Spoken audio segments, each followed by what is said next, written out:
আসসালামু আলাইকুম। সবাই কেমন আছেন? আশা করি সবাই অনেক ভালো আছেন। আমি আল্লাহর রহমতে ভালো আছি, আলহামদুলিল্লাহ। চলে আসলাম আজকে আরও একটি রেসিপি নিয়ে। তো আজকে আমি একটি ডেজার্টের রেসিপি দেখাবো।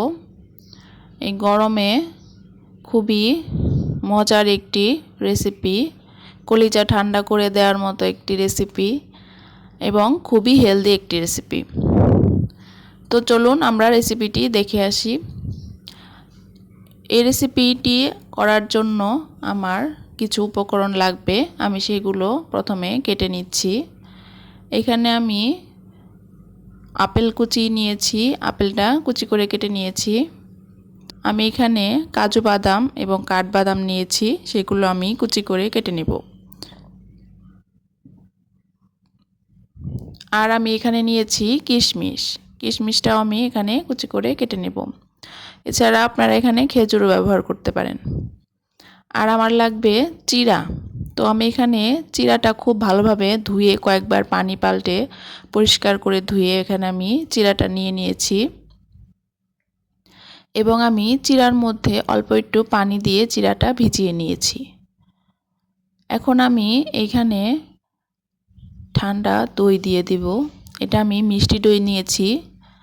তো আপনারা চাইলে টক দইও ব্যবহার করতে পারেন, তবে টক দই ব্যবহার করলে সামান্য চিনি ব্যবহার করতে হবে। আর যে চিনি স্কিপ করতে চান তো চিনি দেওয়ার দরকার নেই। তো আমি যেহেতু মিষ্টি দই নিয়েছি সেহেতু আমার চিনি ব্যবহার করার দরকার নেই, দইয়ের মিষ্টিতেই হয়ে যাবে। আমি এখানে একটি কলা কেটে নিয়েছি। তো আমি এখানে প্রথমে চিড়ার মধ্যে দই দিয়ে তারপর আমি কলা দিয়ে দিব।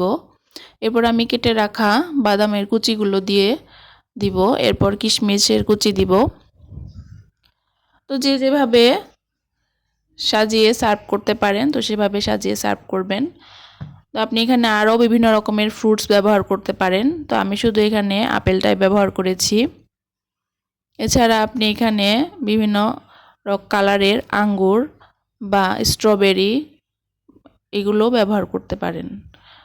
যার যে ফল পছন্দ, আপনারা খেতে পছন্দ করেন সেটা ব্যবহার করতে পারেন। তো আমি এখানে কলা আর আপেলটা ব্যবহার করেছি, আর উপরে সাজানোর জন্য একটু তরমুজ দিয়েছি।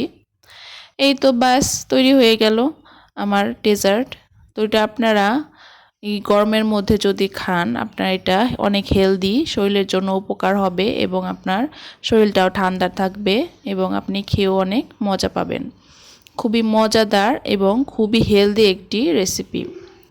আপনারা বাসায় এইভাবে খেয়ে দেখবেন, আপনাদের ভালো লাগবে আশা করি। ভালো লাগলে চ্যানেলটি সাবস্ক্রাইব করে দেবেন। আজকে এ পর্যন্তই। আল্লাহ হাফেজ।